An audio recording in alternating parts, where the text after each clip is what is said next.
तो प्रॉपर्टीज मैंने काफी सारी लिखवाई थी, कुछ और प्रॉपर्टीज हैं, कुछ और क्या, एक ही प्रॉपर्टी और है वो एपी वाली, तो वो लिख लो पहले, उसके बाद फिर क्वेश्चन प्रैक्टिस करके देखेंगे। ठीक है, एक दो लेक्चर तक हमें क्वेश्चन ही प्रैक्टिस करके देखनी है, अलग अलग टाइप के सवाल आएंगे। तो लिख लो property.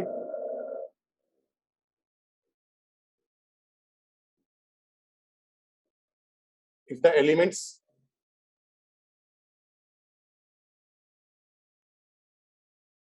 Of all the rose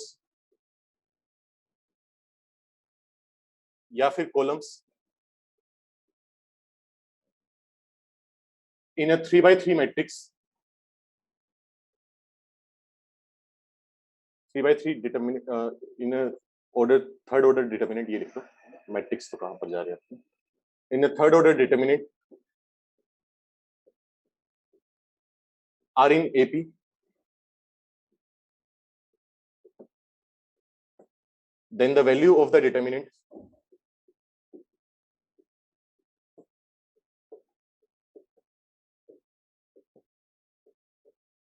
is equal to 0।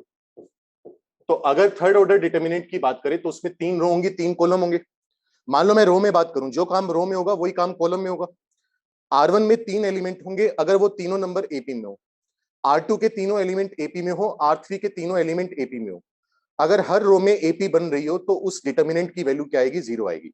जैसे इन जनरल लिखते हैं, इसको कैसे लिखेंगे, मान लो यहां पर लिखा हुआ है ए, यहां पर लिखा हुआ है ए प्लस डी, यहां पर लिखा हुआ है ए प्लस 2डी, तो इस पहली रो के तीनों एलिमेंट एपी में आ रहे हैं, ये बात हुई। साथ के साथ जो दूसरी एपी है, दूसरी रो है, उसके एलिमेंट्स भी एपी में होने चाहिए। जैसे मान लो बी प्लस सी आ गया, बी प्लस 2c आ गया, चेक करो ये भी एपी में है, जिनका कॉमन डिफरेंस सी है। कॉमन डिफरेंस भी अलग अलग हो सकता है, फर्स्ट टर्म भी अलग अलग हो सकती है, बस पहली रो में एपी होनी चाहिए, दूसरी रो में एपी होनी चाहिए, अलग अलग एपी है, सेम एपी है, हमें फर्क नहीं पड़ता। तीसरी मान लो, जैसे मान लो अल्फा आ गया, अल्फा प्लस बीटा आ गया, और अल्फा प्लस 2 बीटा आ गया, ये भी एक एपी है जिसका कॉमन डिफरेंस बीटा है। तो हर रो में अपनी अपनी एक एपी बनी हुई है, तो हम दावे से कह सकते हैं कि इस डिटर्मिनेंट की जो वैल्यू आएगी वो 0 के बराबर आएगी। बहुत ही छोटा सा आसान सा प्रूफ है, जल्दी से प्रूव करके देखो इसे।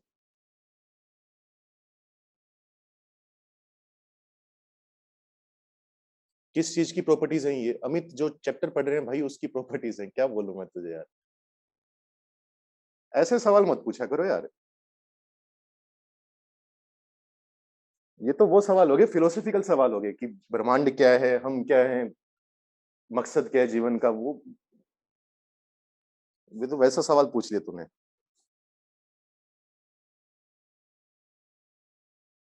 नहीं, मैंने ये नहीं कहा कि रो और कॉलम में साइमल्टेनियसली एपी बनेगी, वो रो और कॉलम है, या तो रोज में एपी बने या कॉलम्स में बने, क्योंकि बोला था ना जो प्रॉपर्टी रो के लिए वही कॉलम के लिए भी है, या तो सिर्फ रो में प्रॉपर्टी एपी हो या तीनों कॉलम में एपी हो, या वाली बात है।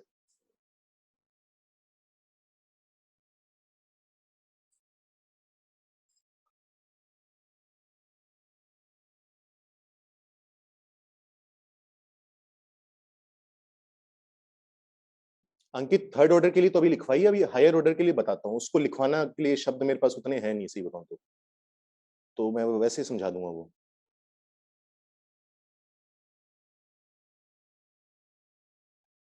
क्या करोगे, बहुत ही आसान प्रूफ है, घटिया सा।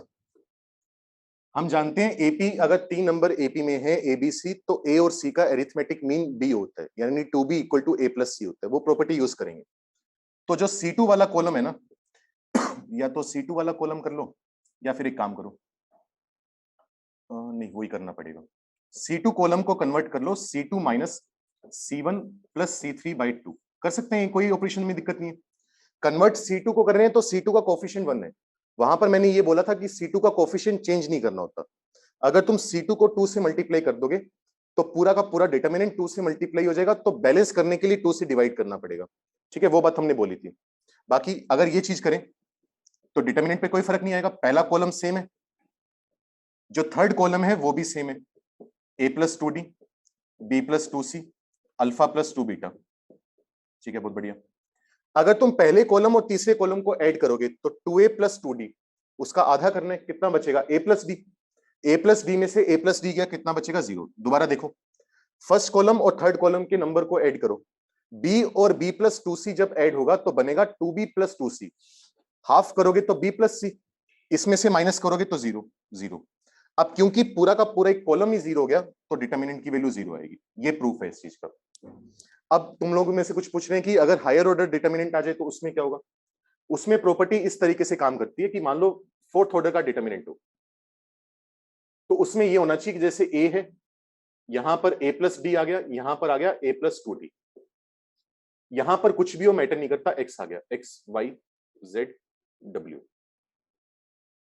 यहां पर मान लो आया b, b प्लस सी, b plus 2c, p, p plus q, p plus 2q। थोड़ा नीचे लिख लो,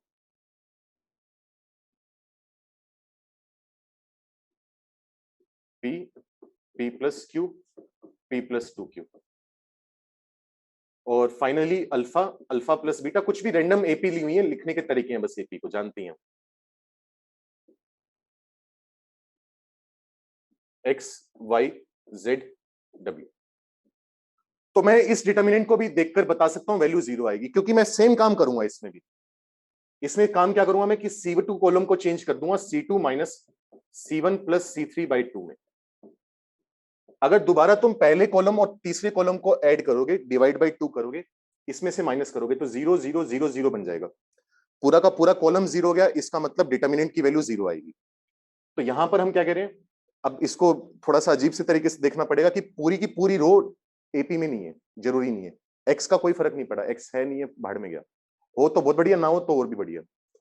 लेकिन अगर ये 3 बाई 3 का ढूंढ रहे हो तो वो हमारे पास होना चाहिए बेसिकली, कि मतलब अब इसमें हर कॉलम में ये चीज होनी चाहिए। मतलब देख लो, ऑब्जर्व कर लो, मेरे शब्द है नहीं मेरे पास इस बात को बोलने के लिए। मतलब जहां पर ये चीज तुम कर सकोगे वहां वहां पर डिटर्मिनेंट डायरेक्ट 0 आएगा। नहीं कर सकोगे तो फिर कुछ और जुगाड़ लगाने पड़ेंगे। सेकंड ऑर्डर के लिए भी प्रॉपर्टी पड़ेगी कृति। सेकंड ऑर्डर को तो सीधा ही एक्सपेंड कर लेगी ना, उसके लिए प्रॉपर्टी क्या पढ़ेंगे। देवांशी कह रही है सर ये एपी में नहीं है। हाँ मैंने नहीं कहा, मैंने 3 एलिमेंट एपी में बोले हैं।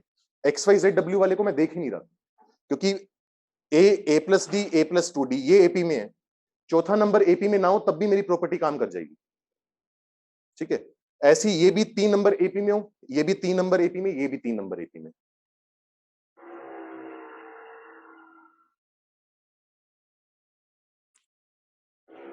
हाँ कबीर, अगर ये एक्स वाई जेड डब्ल्यू अगर इस कॉलम में आ जाए तब भी 0 होगा, क्योंकि तब क्या कर लेंगे, जैसे मान लो मैं ये डिटर्मिनेंट बोल दूं, सपोज करो, वो मैटर नहीं करता अपने पास कि ऑर्डर क्या लिखा हुआ है, ए बी पी अल्फा, मान लो मैं ये लिख रहा हूं। फिर मैंने लिख दिया A plus 2d, B plus 2c, P plus 2q, alpha plus 2 beta. फिर मैंने लिख दिया X Y Z W, A plus D, B plus C, P plus Q, alpha plus beta. अब इस डिटर्मिनेंट में और इस डिटर्मिनेंट में अंतर क्या है, कोई अंतर नहीं है, सिर्फ कॉलम्स को आपस में इंटरचेंज करें। जो C4 था उसको C3 बना दिया, जो C2 था उसको C4 बना दिया। तो कॉलम्स में अगर इंटरचेंज करोगे तो सिर्फ प्लस माइनस का फर्क पड़ता है। तो अगर इसकी वैल्यू 0 है तो इसकी वैल्यू भी 0 आएगी, क्योंकि फर्क पड़ा साइन का तब भी 0 है, अगर -0 आ गया तब भी 0 है। तो अगर आगे पीछे हो जाए तो फर्क नहीं पड़ता। ठीक है, तो बस ये ध्यान रखो कि जहां पर ये चीज काम कर जाए वो डिटर्मिनेंट 0 है, जहां पर नहीं काम करेगा वहां पर नहीं बोल पाएंगे अपने। Sir, can we say that if 3 row or columns of determinant are in AP, then value of determinant is 0? नहीं सत्यम, ये बात नहीं हो रही, क्योंकि एक्चुअली तो देखेगा कि यहाँ ना तो पूरी की पूरी रो एपी में है, ना पूरा का पूरा कॉलम एपी में। एक्चुअली इसके लिए अगर तुम बोलना चाहो तो तुम ये बोलोगे कि अगर एक एन ऑर्डर का डिटर्मिनेंट है, अगर तुम उसमें से, अब ये चीज इसलिए मैं बोलना नहीं चाह रहा था, अगर एक एन ऑर्डर का डिटर्मिनेंट है और उसमें से तुम n/3 का मैट्रिक्स अलग कर लो, n कॉलम हो 3 रो हो, n रो हो 3 कॉलम हो, या फिर उल्टा काम हो 3/n हो, 3 कॉलम n रो। मैट्रिक्स क्या होता है, मैट्रिक्स बेसिकली रेक्टेंगल होता है। डिटर्मिनेंट में हमें बोला था कि डिटर्मिनेंट में नंबर ऑफ रोज और कॉलम्स बराबर होते हैं, मैट्रिक्स में जरूरी नहीं होता। तो अगर तुम n इंटू 3 का डिटर्मिनेंट अलग कर सकते हो या मैट्रिक्स अलग कर सकते हो, जैसे चेक करो,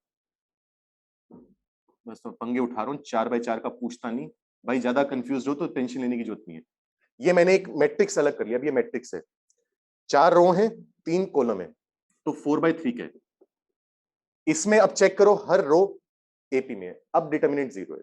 अब ये चाहे 5/3 का हो, 6/3 का हो, 7/3 का हो। जैसे एक चीज और लिखो, जैसे अब बात उठाई है तो फिर निष्कर्ष तक पहुंचाएंगे अपने। जैसे ये ए प्लस डी, या थोड़ा सा डी डू बहुत हो गया, A1 plus D1, A1 A1 plus D1, A1 plus 2D1, A2 A2 plus D2, A2 plus 2D2, A3 A3 plus D3, A3 plus 2D3। ये कहानी चलती जा रही है। AN plus DN, AN plus 2DN। कितनी रो आ रही है? N रो आ रही है। ये 3 नंबर एपी में आ रहे हैं, बहुत बढ़िया। अच्छा, N रो है तो N कॉलम भी होंगे। यहां के नंबर भाड़े में गए, मुझे फर्क नहीं पड़ता क्या है,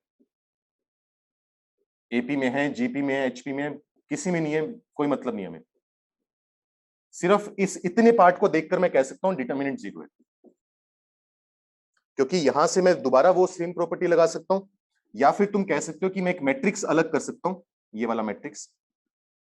इस मैट्रिक्स का ऑर्डर कितना होगा? इसको लिखते हैं नंबर ऑफ रोज कितनी है? N है। नंबर ऑफ कॉलम्स कितने हैं? 3 है। तो ये N/3 का मैट्रिक्स अलग हुआ और हर रो एपी में है, तो पूरे डिटर्मिनेंट की वैल्यू 0 आएगी, ये कहना चाह रहे हैं। बाकी उतना टेंशन लेने की जरूरत है नहीं। मैंने बार बार बोला कि 3/3 का ही पूछता है, थर्ड ऑर्डर का डिटर्मिनेंट ही पूछता है, फोर्थ ऑर्डर का नहीं पूछता। और एक बार अगर प्रॉपर्टी समझ में आ गई, प्रूफ इसलिए तो बताया है ना, कि ये क्यों बताया है, कि अगर तुम्हें कहीं और भी दिख रहा होगा तो सेम प्रॉपर्टी लगा लोगे। क्यों रट्टे मारने की कोशिश कर रहे हो? वो रट्टे ना मारने पड़े तभी तो लॉजिकली बात कर रहे हैं हम। लेकिन तुम चाहते हो कि उसको एक सेंटेंस में रूल बनाकर लिखवा दे आदमी। अब वो रूल याद रहेगा नहीं रहेगा वो तुम्हें टेंशन नहीं है, ये चीजें याद रह जाती हैं, जो प्रोसेस है वो याद रहता है हमेशा, पॉइंट्स नहीं याद रहते कभी भी। कितने पॉइंट्स याद करोगे? हाँ, मेजर प्रॉपर्टीज खत्म हो गई हैं, जल्दी से नोट करो जो लिखा हुआ है बोर्ड पर। पारस भाई, ये प्रीवियस पेज तो है, पहला पेज है, इसके बाद और कौन सा पेज दिखाऊं? केमिस्ट्री का खोल के दिखा देता हूं मैं तुझे। वॉइसिस लोग, एक मिनट रुक भाई, ये भगवान की दी भाई पूरी है यहाँ पर तो, और तू अकेला बोल रहा है भाई, तो तेरे तूने अपने फोन पर या लैपटॉप पर कम कर रखी होगी या तो।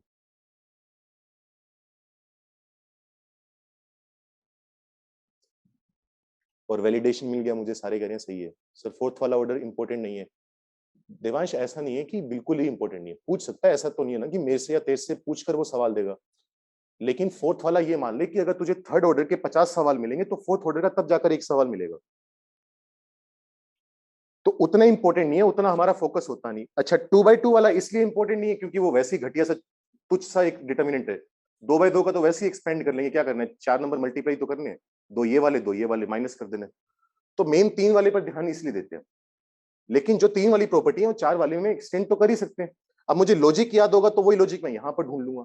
अब तुम रट्टे मारने की कोशिश करोगे कि अच्छा इसको कहीं और कॉलम में आए तब भी काम चल जाएगा, नहीं चलेगा, वो समझना पड़ेगा, बस लॉजिकली समझ लो। अब इसमें क्या करोगे, अब इसकी वैल्यू 0 करनी है तो तुम करोगे C4 कॉलम को चेंज करोगे, C4 minus C1 plus C2/2।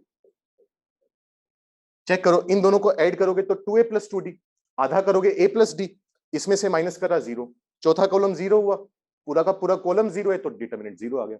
अब तुम लॉजिकली समझोगे तो हम क्यों कह रहे हैं कि चारों एपी बने, क्योंकि अगर सारे के सारे 0 बनेंगे तभी तो डिटर्मिनेंट 0 बोल पाएंगे ना।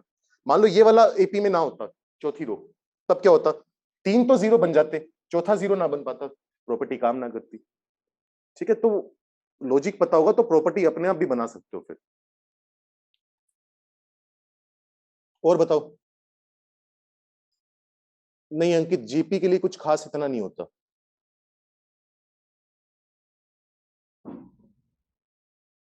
निखिल, अगर पूरे रो में नहीं होगा तो फिर हम बात नहीं कर पाएंगे।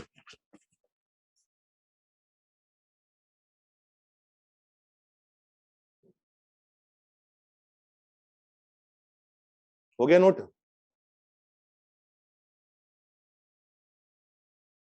भाई थोड़ा लॉजिक पे ध्यान दो, थोड़ा समझने में दिक्कत होती है शुरू में।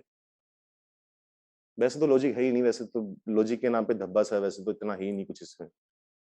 घटिया सी चीज बोली है वैसे तो, लेकिन फिर भी थोड़ा समझने पे ज्यादा ध्यान दो। सवाल लिखो इसके बाद। सर ये चैप्टर प्रीवियस से ज्यादा आसान है। हाँ तो क्या नाम है तेरा? किंशुक। हाँ भाई, तो यही इवेल्युएट करता रहे, जैसे मूवी के लिए वो नहीं होते क्रिटिक होते हैं 4 स्टार 5 स्टार, तू चैप्टर को रेटिंग देता रहा कर, उससे आसान है उससे मुश्किल है। जो है बस। सवाल लिखो, ये शायद बुकलेट का है तुम्हारी, नहीं भी है तो बहुत बढ़िया, करना नहीं पड़ेगा। लिखो, इफ a² + b² + c²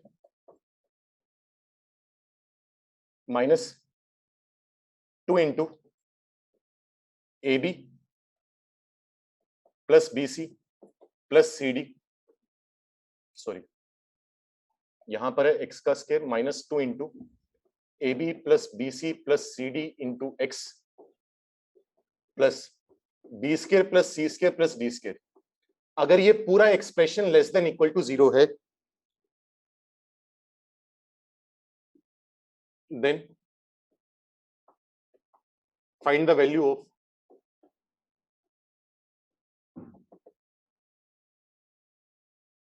एक डिटर्मिनेंट लिख रहा हूं, 37, 40, 43, 93, 87 और 81, ln A, ln B, ln C। अगर ये कंडीशन काम कर रही है तो डिटर्मिनेंट की वैल्यू बताओ कितनी आएगी।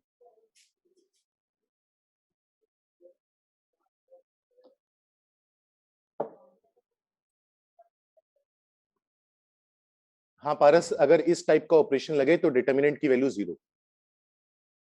बिल्कुल सही कह रहे हैं।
कर्तव्य पहले 2 कॉलम से हमें फर्क नहीं पड़ता, या तो तीनों हो या भाड़ में गई फिर वो प्रॉपर्टी लगेगी, तो पूरी प्रॉपर्टी लगेगी।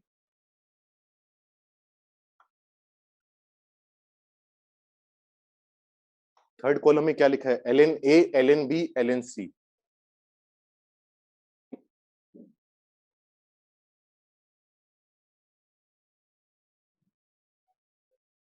बुकलेट डिस्कशन क्लास अलग से नहीं होगी, क्लास में डिस्कस करवाया करूंगा, क्योंकि तुम बुकलेट डिस्कशन क्लास को बहुत ज्यादा सीरियसली लेते हो।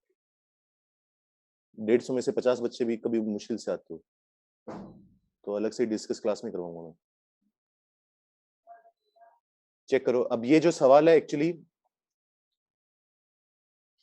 अब पहले तो ये देखो जो कंडीशन हमें दी हुई है, जो इनइक्वालिटी दी हुई है, उसमें कितने वेरिएबल आ रहे हैं? ए, बी, सी, डी और एक्स, 5 वेरिएबल आ रहे हैं। खुद रामानुजन भी आ जाए तो वो भी इस इनइक्वालिटी को सोल्व नहीं कर सकता। तो कभी भी अगर एक इक्वेशन या एक इनइक्वालिटी और उसमें बहुत सारे वेरिएबल हो, तो इसका मतलब वो सोल्व नहीं होगी। हमारे बस की बात नहीं है, किसी के बस की बात नहीं है।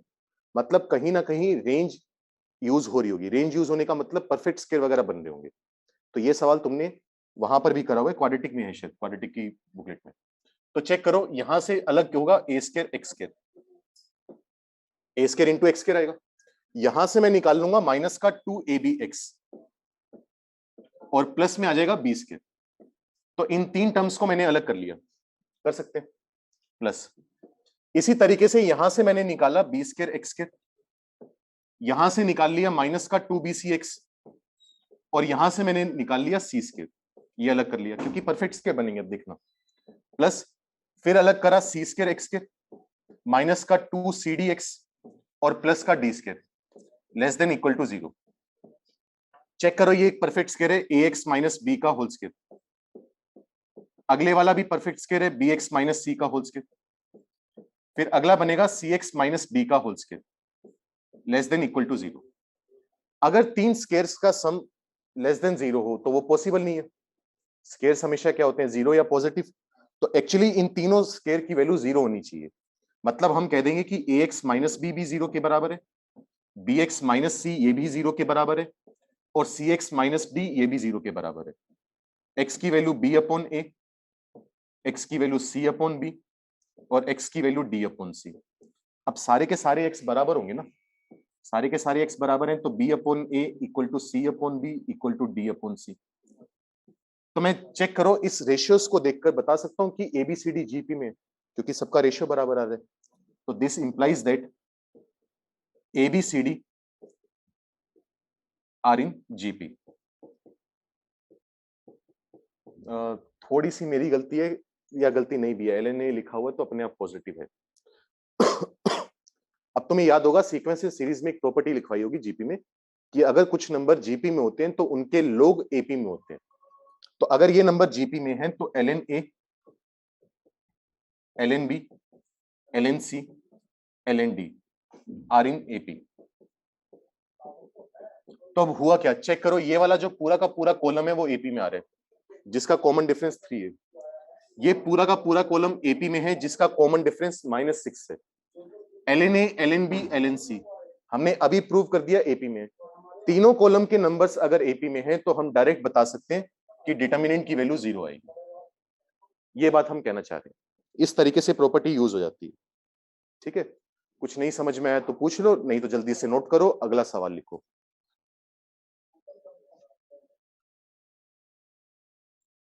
जल्दी से नोट करो और ये भी तुम्हारी इच्छा पूरी कर दी, लिख लो, मनोसो लिख लो।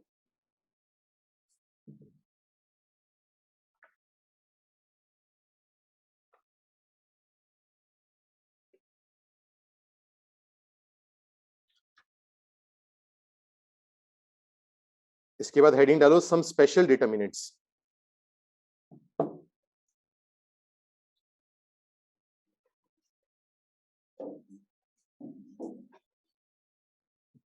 सर लास्ट स्टेप जब एपी बना है, हाँ तो एबीसीडी जीपी हुआ। हम ये बोलते हैं कि अगर जीपी के एलिमेंट्स हैं तो उनके अगर लोग ले लें, जैसे अगर हम ये बोलते हैं ये नंबर्स हैं 2, 4, 8, 16, 32, ये सभी नंबर जीपी में है ना, तो हम डायरेक्ट बोल सकते हैं कि अगर इनका सबका लोग ले लिया जाए ln2, ln4, ln8, ln16, ln32, तो लोग लेते ही ये नंबर्स एपी में आ जाएंगे। सीक्वेंस सीरीज में प्रॉपर्टी लिखवाई जाती है। तो अगर एबीसीडी जीपी में है तो लोग लेते ही अपने आप नंबर्स एपी में आ गए। ये बात बोली हमने, और एपी में बोलते ही वो जो अभी प्रॉपर्टी लिखी थी थोड़ी देर पहले वो प्रॉपर्टी काम कर गई, क्योंकि तीनों कॉलम एपी में आ रहे हैं। तीनों कॉलम एपी में तो डायरेक्ट डिटरमिनेंट 0 कर दिया। ठीक है प्रीति, बिल्कुल समझ में नहीं आया ये तो क्या मतलब हुआ, क्या नहीं समझ में आया ये बता। देवांश परफेक्ट स्केल का कैसे पता चला, क्योंकि भाई देख हमारी सोच इसी तरीके से काम करती है जो मैंने पहली लाइन बोली थी। अगर एक इक्वेशन, एक इनइक्वालिटी, उसमें बहुत सारे वेरिएबल हो, किसी के बस की बात नहीं है, रामानुजन के खुद के बस की बात नहीं है कि वो सोल्व कर सके इसको, नहीं होगा ना। एक इक्वेशन एक वेरिएबल सोल्व कर सकते हैं, दो इक्वेशन दो वेरिएबल सोल्व कर सकते हैं, दो इक्वेशन चार वेरिएबल, किसी के बस की बात नहीं है। तो इसका मतलब हमें अपने आप एज्यूम कर, मतलब हमारी सोच ही इस तरीके से काम करनी चाहिए कि वो रेंज यूज करवा रहा होगा, एक्सट्रीम वैल्यू चेक करवा रहा होगा कहीं ना कहीं। जैसे अगर मैं तुझे ये बोल दूं कि साइंस के थीटा प्लस कोस के अल्फा इज इक्वल टू 2 है। अब ये दो वेरिएबल है, एक इक्वेशन है, कोई सोल्व नहीं कर सकता इसको, लेकिन अच्छी बात क्या है, ये इक्वेशन सिर्फ तभी ट्रू हो सकती है जब ये भी 1 हो ये भी 1 हो। एक्सट्रीम वैल्यूज हो। तो जब भी एक इक्वेशन और एक से ज्यादा वेरिएबल आ जाए तो एक्सट्रीम वैल्यू ही यूज होगी। अब वहां से सोचना पड़ेगा, प्रैक्टिस करेंगे, एक सवाल करे एक और आएगा तो तू सोचेगा अलग तरीके से। तभी तो क्लास में कर रहे हैं ना कि प्रैक्टिस से होगा सारा।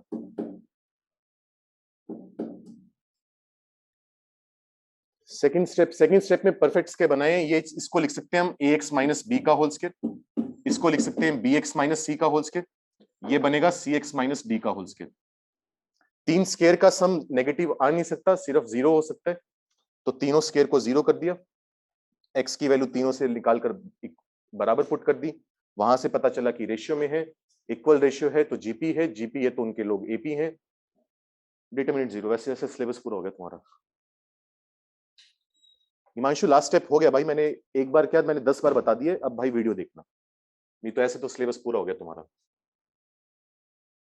कितनी बार बताऊं लास्ट स्टेप, अभी तो बताया यार, एपी में है, 3 एपी में आ रहे हैं, अभी प्रॉपर्टी लिखवाई है उस पर 15 मिनट लगा दिए, हो गया बस। सवाल लिखो अगला, या हेडिंग डालो सम स्पेशल डिटरमिनेंट्स। पहले नोट करने में लगा हुआ होगा या तो तू।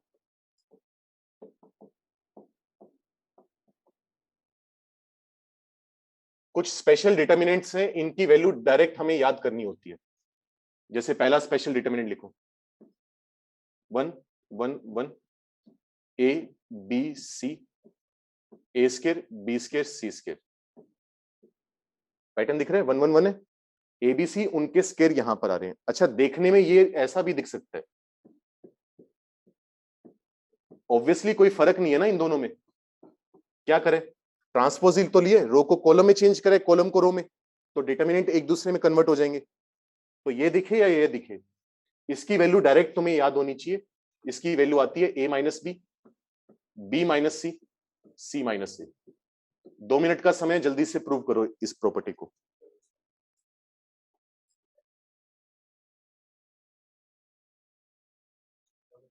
नहीं देवांश, ये कोई प्रॉपर्टी नहीं होती कि अगर नंबर एपी में है तो लोग जीपी में होंगे। अपने मन से क्यों बना रहे हो?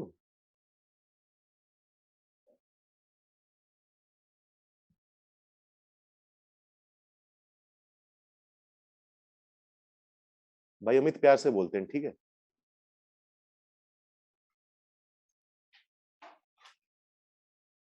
तुमसे लगाव ज्यादा है इसलिए बोल देते हैं कभी कभी।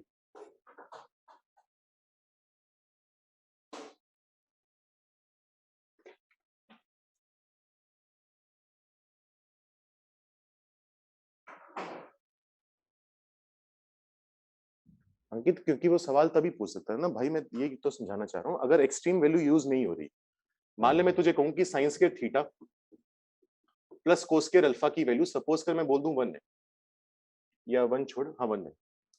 अब 1 होने के तो बहुत सारे तरीके हो सकते हैं ना, साइंस के थीटा 0.8 हो जाए, कोस के अल्फा 0.2 हो जाए, इसकी वैल्यू 0.7 हो जाए, इसकी वैल्यू 0.3 हो जाए, इसकी वैल्यू 0.71 हो जाए, इसकी वैल्यू 0.29 हो जाए। तो इस इक्वेशन के कितने सॉल्यूशन आएंगे? इनफाइनाइट सॉल्यूशन आएंगे। थीटा और अल्फा की इनफाइनाइट वैल्यूज हो सकती हैं, तो वो सोल्व क्या करवाएगा, किसकी वैल्यू पूछेगा? अब मान ले वो ये चीज देकर वैल्यू पूछ ले कि कोस के थीटा बताओ कितना आ रहा है, तो कोस के थीटा की तो इनफाइनाइट वैल्यूज आएंगी, ऑप्शन क्या देगा, वो नहीं दे सकता। तो जब तक एक्सट्रीम, तो सवाल ही उसको अपने आप वो बनाना पड़ेगा कि एक्सट्रीम वैल्यू ही काम कर रही है, वो ये सवाल पूछ ही नहीं सकता वो, क्योंकि इस सवाल का यूनिक आंसर ही नहीं है। तो उसको मजबूरी में ये सवाल पूछना पड़ेगा कि साइंस के थीटा प्लस कोस के अल्फा इक्वल टू 2, ताकि ये 1 हो सके, ये 1 हो सके, तो इक्का दुक्का ही ऑर्डर्ड पेयर होगा जो सेटिस्फाई करेगा, तभी वो सवाल पूछ सकता है, नहीं तो बस की नहीं है उसके। आंसर क्या देगा फिर, ऑप्शन क्या देगा अपने को वो?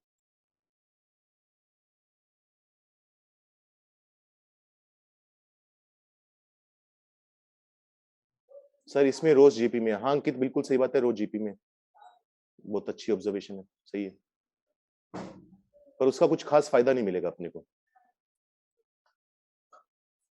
चेक करो प्रूव करने का तरीका क्या है इसको। मुझे ये फैक्टर बाहर निकालने हैं, तो सबसे पहले मैं क्या करूंगा, जो R1 रो है, R1 रो को कन्वर्ट कर देंगे R1 माइनस R2, और साइमल्टेनियसली R2 रो को कन्वर्ट कर देंगे R2 माइनस R3। चेक करो डिटर्मिनेंट क्या बनेगा। पहली रो में से सेकंड रो माइनस करोगे, बन रही है। अगर पहली रो में से सेकेंड रो माइनस करोगे तो 0, अगला बनेगा a माइनस बी, फिर बनेगा a square minus B square. Second row में से थर्ड रो माइनस करोगे तो 0, b minus C, B square minus C square. तीसरी रो वैसी की वैसी है। चेक करो, a square minus B square का मतलब ही क्या होता है? a minus B into A plus B. अच्छा, आज तो हाथ भी नहीं दिख रहा ना मेरा। A square minus B square का मतलब होता है a minus B into A plus B. तो पूरे में से a माइनस बी बाहर निकाल लो इस रो में से। उसी तरीके से यहां से निकाल लो b माइनस सी। क्या बचेगा अंदर? अगर a माइनस बी बाहर निकाल लिया तो 0, ये 1 और ये बचा a प्लस बी। यहां से अगर b माइनस सी बाहर निकाल लिया तो 0, 1 b प्लस सी। यहां से कुछ भी बाहर नहीं निकाला, 1 सी, सी स्क्वायर। इतना काम हुआ। अब तुम्हारी इच्छा है तो एक्सपेंड कर लो, लेकिन मैं एक्सपेंड कहां पर करूंगा? पहले कॉलम में एक्सपेंड करूंगा, क्योंकि 2 0 दिख रही है। तो a minus B, b minus C. अब होगा क्या? पहले ये दोनों मल्टीप्लाई होंगे b प्लस सी, उसमें से सेपरेट करेंगे a प्लस बी। कितना बचेगा? ये बचेगा c माइनस सी, और वो मल्टीप्लाई होगा 1 के साथ, क्योंकि 1 का कोफैक्टर है। तो ये डिटरमिनेंट की वैल्यू आ गई। उम्मीद करता हूं समझ में आया। कुछ नहीं समझ में आया पूछ लेना। ये पहला स्टैंडर्ड डिटरमिनेंट है जिसकी वैल्यू तुम्हें डायरेक्ट याद होनी चाहिए। डायरेक्ट पुट करोगे, इतना समय नहीं होता कि पूरा डिराइव करे। लेकिन अगर भूल जाओ तो ऑब्वियसली फिर तो करना ही पड़ेगा, फिर तो करेंगे। तो इसी वजह से प्रूव करने का तरीका भी आना चाहिए। सेकंड स्पेशल डिटरमिनेंट लिखो।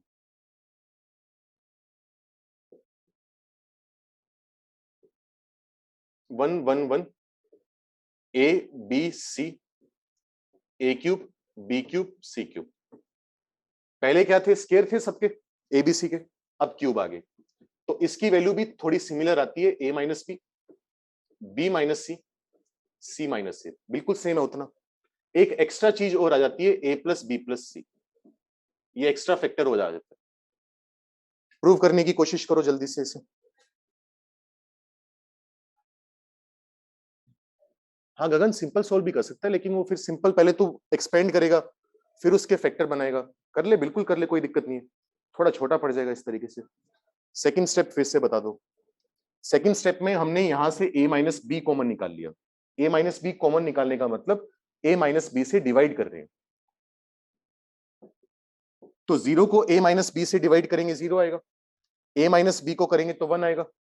ए स्क्र माइनस बी स्क्र यानी a plus B into A minus B. इससे डिवाइड करा तो a प्लस बी बचा। ऐसे ही यहां से b माइनस सी कॉमन निकाल लिया। फिर जब ये सब कुछ बन गया तो इस कॉलम के अबाउट एक्सपेंड कर दिया।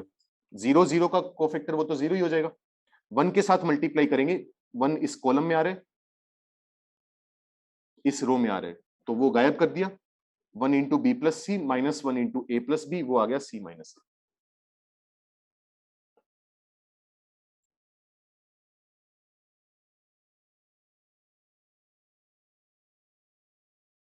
लास्ट स्टेप में क्या किया? लास्ट स्टेप में भाई एक्सपेंड करे। पहला स्टेप R1 में से R1 माइनस R2। डाउट पूछने के लिए डाउट पूछ रहे हो क्या तुम लोग?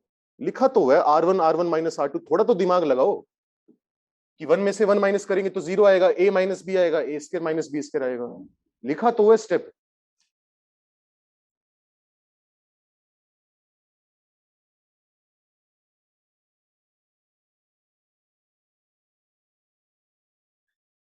भाई थोड़ा दिमाग लगाओ अपना। फर्स्ट स्टेप कैसे आया? डाउट हुआ ये फर्स्ट स्टेप कैसे आया?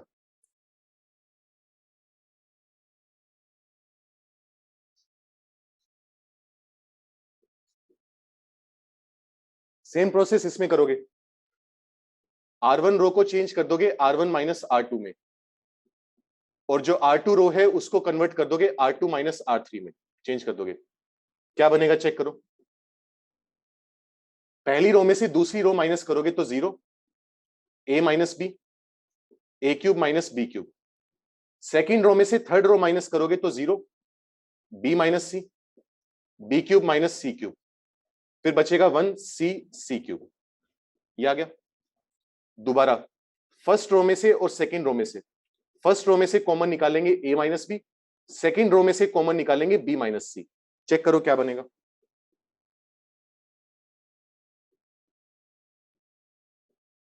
0 1। अगर ए क्यूब माइनस बी क्यूब को ए माइनस बी से डिवाइड करते हैं तो 9th 10th में तुमने बार बार फॉर्मूले पढ़े हैं, इसकी वैल्यू आती है A square plus B square plus A B. इसी तरीके से बी माइनस सी बाहर निकाल लिया तो क्या बचेगा, B square plus C square plus B सी। तीसरी रो एज इट इज आएगी 1 सी सी क्यूब। अब वैसे तो ज्यादा पंगे लेने की जरूरत है नहीं, लेने हैं क्या, गंदा ही होगा थोड़ा सा, डायरेक्ट ही एक्सपेंड कर लो। डायरेक्ट एक्सपेंड कर रहे हैं, किसके अबाउट एक्सपेंड करेंगे, तीसरे कॉलम के अबाउट, सॉरी फर्स्ट कॉलम के अबाउट।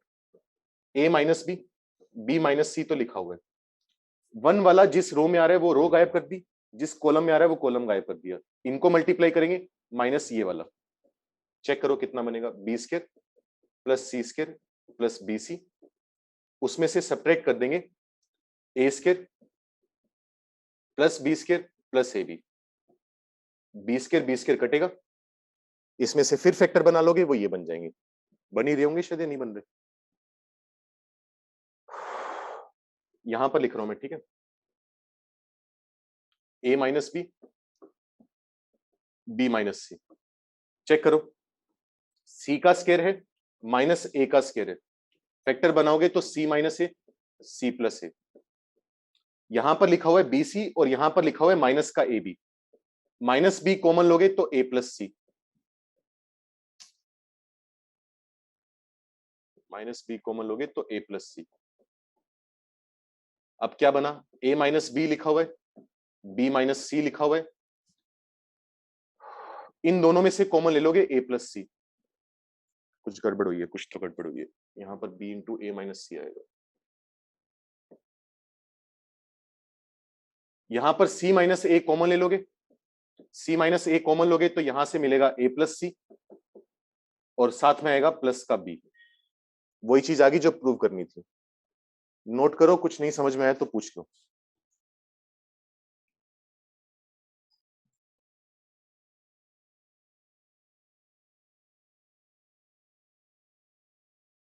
भाई डाउट पूछो, बिल्कुल पूछो, लेकिन यार थोड़ा दिमाग लगाकर पूछो, ये नहीं कि जो थोड़ी सी भी दिक्कत आ रही हो डाउट लिखकर भेज दिया, पहला स्टेप दूसरा स्टेप।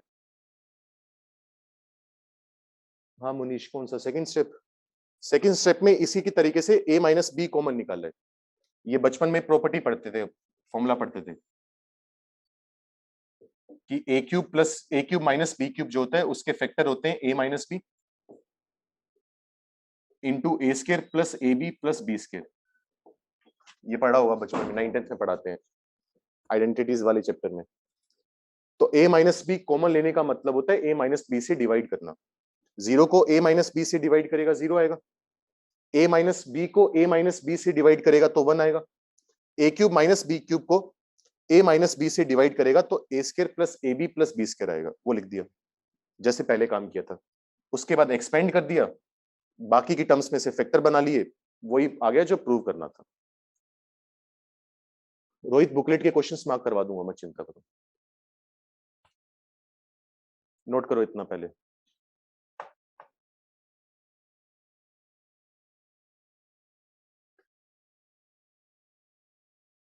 लास्ट थर्ड स्टेप में माइनस बी सी माइनस ए कैसे आया, ये बी सी, एक मिनट रुक मैं थोड़ा सिंपल लिख देता हूँ, B C minus A B है ना,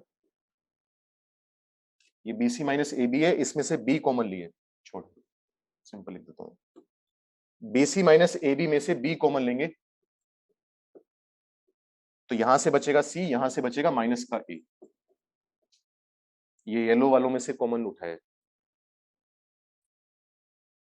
हो गया नोट।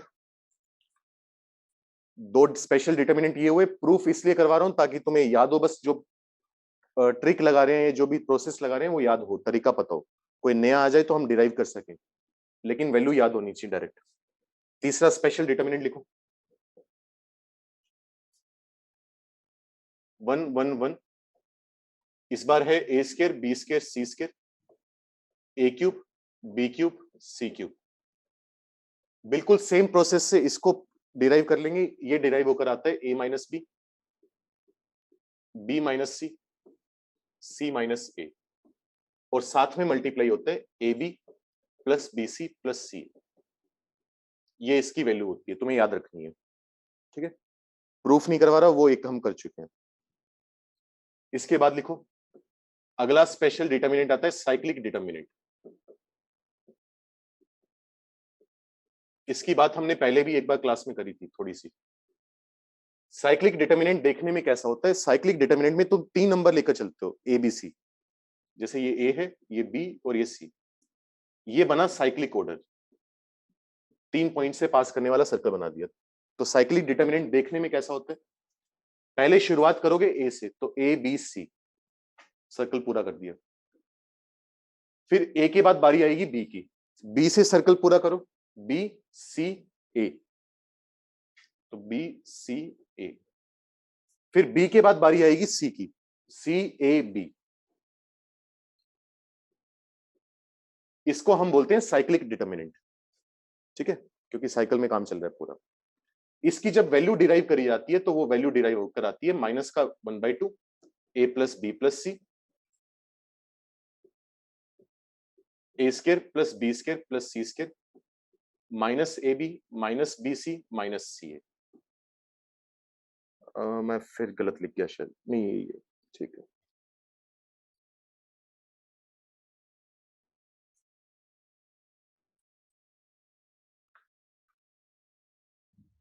नहीं, मैंने थोड़ा सा गलत लिख दिया, -1/2 नहीं आएगा,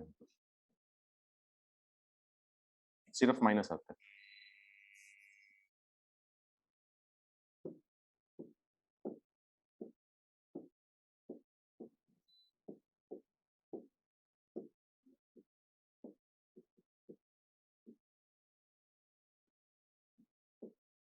ठीक है, इसकी वैल्यू डिराइव करके आ जाती है, डिराइव कर सकते हैं बड़ी आसानी से। अगर तुम्हें याद हो तो बचपन में इसका भी फॉर्मूला पढ़ाया जाता है। एक्चुअली ये जो दो फैक्टर का मल्टीप्लाई है ना, ये असल में होता है, अगर तुम्हें याद हो तो A cube plus B cube plus C cube minus 3abc। याद आ रहा होगा, 9th-10th में ये फॉर्मूला पढ़ाया जाता है। इस चीज को ये लिखते हैं, एक्सपेंड करके आ जाता है, ठीक है। और इसी चीज को तुम ये भी लिख सकते हो, माइनस का 1/2 ए plus B plus c into ए माइनस बी का whole square plus b minus सी का whole square plus C minus a का होल स्क्वायर। ये 3 अलग अलग तरीके से सेम वैल्यू को एक्सप्रेस किया जा सकता है, तीनों हमें याद होनी चाहिए, ठीक है। इसमें अब नोट लिखो, 2 नोट हैं, इंपॉर्टेंट नोट्स हैं, याद रखने होंगे। If the value of the cyclic determinant, if the value of the cyclic determinant is equal to 0, अब चेक करो साइक्लिक डिटर्मिनेंट कब 0 आ सकता है, ध्यान से देखना एक बार। इस डिटर्मिनेंट की वैल्यू तभी 0 आ सकती है जब या तो ये वाला नंबर 0 या फिर ये वाला नंबर 0। ये वाला नंबर कब 0 होगा? जब तीनों नंबर्स का सम 0 होगा। देन आइदर तीनों नंबर का सम 0 हो, a plus B plus C equal to 0। क्योंकि दो नंबर का मल्टीप्लाई अगर 0 आ रहा है तो या तो पहला नंबर 0 है या दूसरा नंबर 0 है। तो या तो a प्लस बी प्लस सी 0 होगा या फिर ये वाला नंबर 0 होगा। अब 3 स्केयर का सम तभी 0 आ सकता है जब हर स्केयर 0 हो। मतलब a माइनस बी को 0 होना पड़ेगा, b माइनस सी को भी 0 होना पड़ेगा और c माइनस ए को भी 0 होना पड़ेगा। मतलब एक्चुअली तीनों नंबर बराबर आएंगे। तो यहां पर हमें याद रखने वाली बात क्या है, और ये याद ही रखना है, इसको लॉजिकली करने लगोगे तो टाइम लग जाता है और सवाल बहुत आसान आता है। तो लॉजिकली याद भी पता भी होना चाहिए, लेकिन साइक्लिक डिटर्मिनेंट की वैल्यू सिर्फ तभी 0 आएगी जब या तो ए बी और सी तीनों नंबर का सम 0 हो या तीनों नंबर्स आपस में इक्वल हो, और कोई तरीका नहीं है। और सेकंड नोट लिखो, यहां पर लिख देता हूं, if A B C are positive real numbers,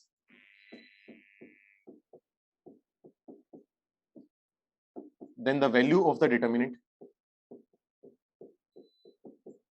then the value of the cyclic determinant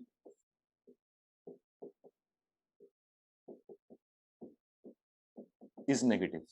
ध्यान से देखो क्या बोल रहे हैं, ये नंबर तो पॉजिटिव ही होगा ना, या तो 0 होगा या पॉजिटिव होगा।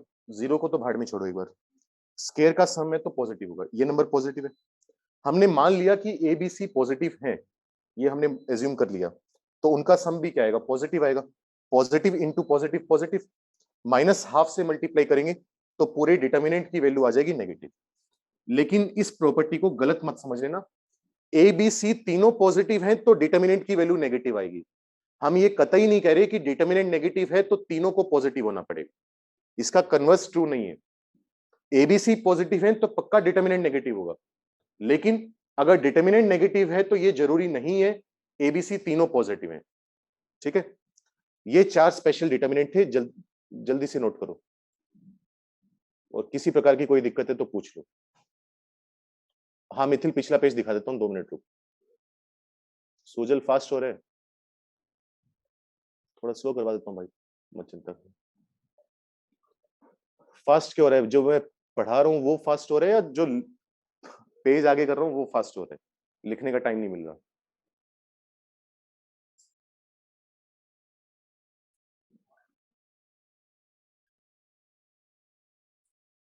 लिखो पहले, मिथिल इतना लिख ले भाई पहले, फिर पिछला पेज दिखाता हूँ।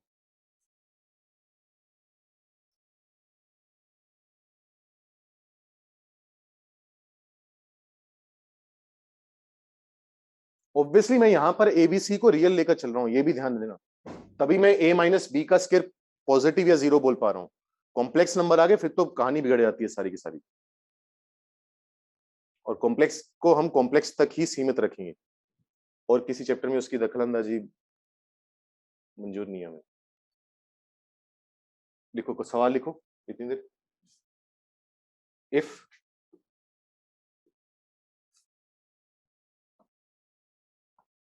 ये डिटर्मिनेंट है 1 alpha alpha square, alpha alpha square 1, alpha square 1 alpha equal to 0, then find the possible values of alpha.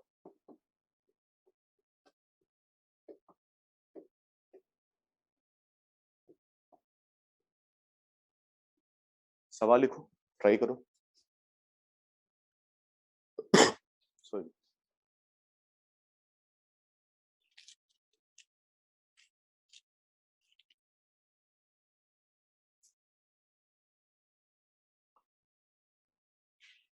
हाँ भाई मिथिल जल्दी से नोट कर, और हो सके तो स्क्रीनशॉट ले।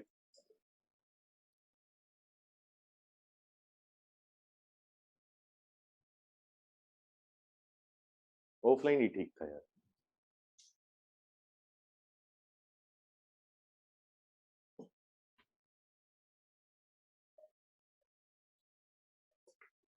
और जब हो जाए मिथिल तो डन लिख के भेज दियो, पहले ही भेज दिया तूने।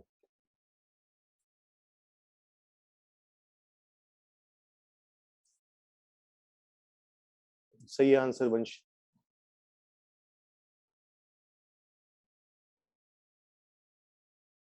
सही है तेजस, सही है। ठीक है, दिव्यांशी, आगे पूरा नाम दिख नहीं रहा मुझे, दिव्यांश दिख रहा है, सही है।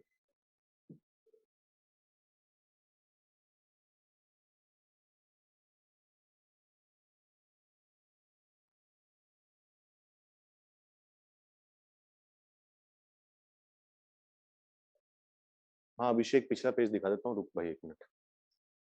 अब ये कौन सा स्पेशल डिटर्मिनेंट है, पहले वाला या बाकी के 3 में से कोई है, कौन सा है? पहले वाला तो नहीं है ना, पहले वाले में तो क्या लिखा था, 1 1 1 था, लेकिन यहाँ पर 1 अलग अलग जगह दें। लेकिन तुम वही नोटिस करोगे कि साइक्लिक डिटर्मिनेंट की प्रॉपर्टीज फॉलो कर रहेगी। एक तो 1 है, फिर अल्फा है, और फिर अल्फा स्क्वायर है। चेक करो, 1 अल्फा अल्फा स्क्वायर, फिर अल्फा अल्फा स्क्वायर 1, फिर अल्फा स्क्वायर 1 अल्फा। तो साइक्लिक डिटर्मिनेंट 0 कब आएगा, अभी हमने थोड़ी देर पहले क्या बोला, 2 मिनट पहले, साइक्लिक डिटर्मिनेंट सिर्फ तभी 0 आ सकते हैं केस 1, या तो तीनों नंबर आपस में बराबर हो, 1 इक्वल टू अल्फा स्क्वायर। अगर 1 इक्वल टू अल्फा स्क्वायर है तो यहां से अल्फा की वैल्यू कितनी आ जाएगी, 1 आ जाएगी। एक सॉल्यूशन तो ये आ गया। दूसरे केस क्या हो सकते हैं, दूसरी संभावना क्या हो सकती है? दूसरी संभावना ये हो सकती है कि तीनों नंबर का सम जो है वो 0 आ जाए, 1 प्लस अल्फा स्क्वायर 0 आ जाए। अभी बोला था a plus B plus C equal to 0। अब यहां से अल्फा में क्वाड्रेटिक बनी, लेकिन उस क्वाड्रेटिक का जो डिस्क्रिमिनेंट है वो नेगेटिव है। अब क्योंकि इसका डिस्क्रिमिनेंट नेगेटिव है तो यहां से हमें अल्फा की कोई भी वैल्यू नहीं मिलेगी, तो सिर्फ एक ही वैल्यू काम की आ रही है और वो है अल्फा इक्वल टू 1। तो ये आंसर है। किसी को दिक्कत हो तो पूछ लेना, जल्दी से नोट करो। अगला सवाल लिखो, फिर तुम्हें पिछले वाला दिखा देता हूँ।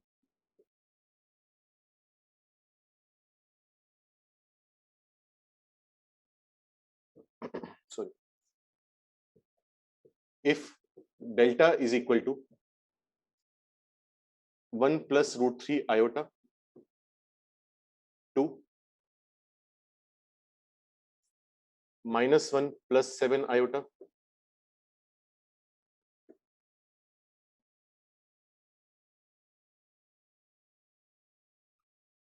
Seven 3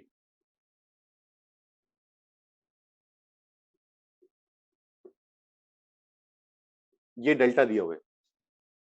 prove that delta is real.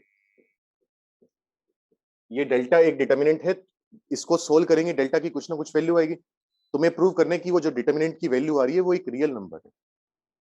जल्दी से नोट करो, फिर मैं बाकी। हाँ अमित, केस 2 का क्या मतलब है? नहीं अंश, ओमेगा की बात नहीं करेंगे भाई। अच्छी बात है, तुझे याद है कि ओमेगा और ओमेगा स्क्वायर होते हैं, लेकिन जब डिटर्मिनेंट चैप्टर में अलग से वो ना बोल दे कि कॉम्प्लेक्स नंबर की बात करनी है, तब तक हम कॉम्प्लेक्स को नहीं लेकर चलते, हम सिर्फ रियल वैल्यू निकालते हैं। और दूसरी बात, अगर मैं कॉम्प्लेक्स नंबर में चला ही गया तो फिर तो और भी बहुत सारी कहानियां हो सकती है। अब यहां पर मैंने ये चीज क्यों बोली थी कि a equal to b equal to c, क्योंकि जब इसको जीरो कर रहे थे तो हमने कहा परफेक्ट स्केयर्स का सम तभी जीरो आ सकता है जब हर इंडिविजुअल टर्म जीरो।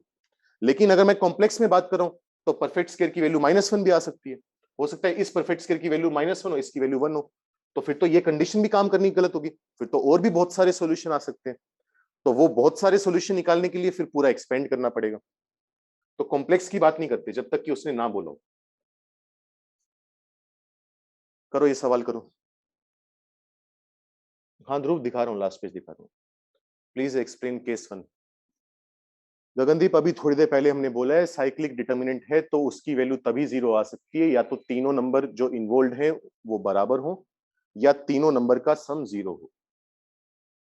तो तीनों नंबर को बराबर करके अल्फा की वैल्यू निकाल ली, तीनों का सम जब हमने जीरो करने की कोशिश करी वहां से अल्फा नहीं आ पाया। ये सिर्फ मैथ्स की क्लास में है, सारी बाकी फिजिक्स में केमिस्ट्री में भी चलता है ये काम।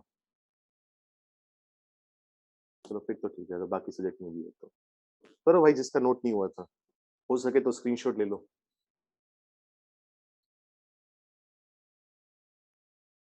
बुकलेट के जो क्वेश्चन तुम कर सकते हो वो शाम को मैं तुम्हें पेज पर लिखकर भेज दूंगा, जैसे पहले भेजा करता था बाइनोमियल पीएनसी के टाइम पर। तो वो क्वेश्चन ट्राई कर लेना, हो सकेगा तो कल डिस्कस करेंगे, बाकी मुझे लगता नहीं अब डिस्कस कर पाएंगे।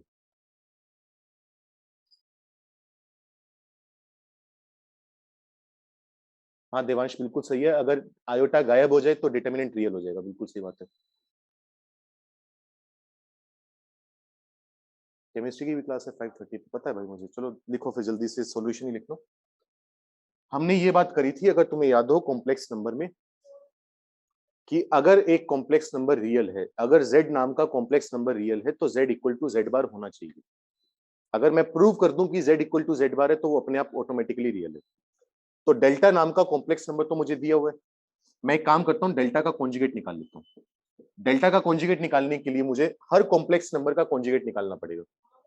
1 प्लस रूट 3 आयोटा का कॉन्जुगेट 1 माइनस रूट 3 आयोटा, 2 का कॉन्जुगेट 2 आएगा, -1 प्लस 7 आयोटा का conjugate -1 minus 7 iota. 2 real number है उसका कॉन्जुगेट 2 आएगा, 7 रियल नंबर है उसका कॉन्जुगेट 7 आएगा। 2 माइनस आयोटा का कॉन्जुगेट होगा 2 प्लस आयोटा, इसका कॉन्जुगेट -1 प्लस 7 आयोटा, इसका कॉन्जुगेट 2 माइनस आयोटा, 3 का कॉन्जुगेट 3 होगा। चेक करो, कॉन्जुगेट लेने के बाद ये आएगा। दोनों डिटर्मिनेंट में कोई भी फर्क है? बिल्कुल फर्क है, मैंने बेवकूफी कर दी। यहां पर 1 लिख लो, सिर्फ सवाल चेंज कर देते हैं और क्या है, आंसर तो निकालना ही है। 1 कर लो भाई उसको, सिर्फ मैंने थोड़ा गलत लिख दिया था। अब चेक करो, दोनों डिटर्मिनेंट में कोई फर्क नहीं है, इसका ट्रांसपोज लोगे तो ये आएगा। जो इसमें रो है 1 2 -1 प्लस 7 आएगा वो इसमें कॉलम है, इसकी सेकंड रो इसका सेकंड कॉलम चेक करो, इसकी थर्ड रो इसका थर्ड कॉलम चेक करो। तो दोनों डिटर्मिनेंट एक दूसरे के ट्रांसपोज है, रो और कॉलम को इंटरचेंज करने से कोई फर्क नहीं पड़ता। इसका मतलब डेल्टा जो होगा वो अपने ही कॉन्जुगेट के बराबर होगा। अगर एक कॉम्प्लेक्स नंबर अपने कॉन्जुगेट के बराबर आ जाए तो वो कॉम्प्लेक्स नंबर रियल नंबर होता है। This implies that delta is a real number. ये बात हम कह सकते हैं। ठीक है, आज के लिए इतना ही। जो क्वेश्चन करवाए हैं, जो स्पेशल मैट्रिसेस वगैरह लिखवाए हैं, जो प्रॉपर्टी बताइए, एक बार घर पे जाके दोबारा पढ़ लेना। कोई डाउट होगा तो वो जो आधे आधे घंटे वाली मैंने क्लास बोली है उसमें डिस्कस कर लेंगे, ठीक है। पर थोड़ा अपनी तरफ से एफर्ट डालने की कोशिश करो। बुकलेट वाले क्वेश्चन मैं दोबारा बोल रहा हूँ, ग्रुप में आ जाएंगे शाम तक, आधे एक घंटे तक ट्राई कर लेना, कल हो सकेगा तो डिस्कस कर लेंगे। सर इक्वल कैसे? घर पे जाके मतलब मैंने घर पे जाके बोल दिया? अगर बोला भी है तो समझ जाओ, भावनाएं समझ जाओ। हाँ कर्तव्य, कल मैथ्स की क्लास है, क्या हुआ, किसने कहा नहीं है?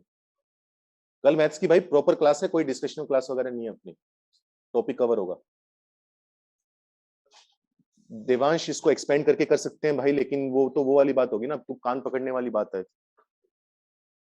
तो एक्सपेंड करके, क्योंकि ये तो फिर भी सिंपल नंबर है। वो तो मैंने मेरे से ढंग से मैंने सवाल बनाया नहीं। अब देने को तो मैं यहाँ पर भी लिख सकता था 2+11 आयोटा, यहाँ पर 2-11 आयोटा, तो मल्टीप्लाई करने में बहुत टाइम लग जाता। यहाँ पर एक स्टेप में हो गया। कर सकते हैं, कोई दिक्कत नहीं है, लेकिन क्यों करें? जिसको समझ में आ गया, नोट हो गया, वो छोड़ के जा सकता है मीटिंग। और कल प्रॉपर क्लास है, डिस्कशन क्लास नहीं है। राहत वीक में 5 क्लास है अभी तक, तो जो शेड्यूल बना है, अगर चेंज होगा तो तुम्हें बता देंगे। पारस ऑफलाइन रिज्यूम नहीं हो सकती भाई, कोरोना बहुत फैल रखा है, तो जब कोरोना चला जाएगा तब देखेंगे। लास्ट पेज देखना, दिखा देता हूँ, एक मिनट, लास्ट स्टेप बता दो फिर से। लास्ट स्टेप में हमने ये कहा, इस डिटर्मिनेंट और इस डिटर्मिनेंट में फर्क इतना है कि जो इसकी रो है वो इसके कॉलम है, रो और कॉलम को आपस में इंटरचेंज किया गया। तो पहली प्रॉपर्टी हमने जो डिटर्मिनेंट की पढ़ी थी वो यही थी कि रो और कॉलम को अगर इंटरचेंज करते हैं, अगर आर आई कन्वर्ट होता है सी आई में, तो इससे डिटर्मिनेंट की वैल्यू पर कोई फर्क नहीं पड़ता। मतलब जितनी वैल्यू इसकी है उतनी वैल्यू इसकी है, डेल्टा इक्वल टू डेल्टा बार। अगर एक कॉम्प्लेक्स नंबर अपने ही कॉन्जुगेट के बराबर हो तो वो कॉम्प्लेक्स नंबर एक रियल नंबर होगा, प्योरली रियल नंबर होगा। लक्ष्य केस वन में अल्फा की वैल्यू 0 क्यों नहीं आई? क्योंकि अगर तू अल्फा को 0 रखेगा तो अल्फा और अल्फा स्क्वायर तो बराबर हो जाएंगे, लेकिन वो दोनों 1 के बराबर नहीं हो पाएंगे। तीनों नंबर का इक्वल होना जरूरी है, 2 से काम नहीं चलता अपना। एक ना दिखा रहा हूँ लास्ट पेज, रुक जा भाई, थम जा 2 मिनट। ये ले लास्ट पेज, ये ले, स्क्रीनशॉट ले इसका। ध्रुव जो पीडीएफ भेजी थी उसमें से करना है, नई वाली बुकलेट में से नहीं, वो तुम्हारी वैसे प्रैक्टिस के लिए।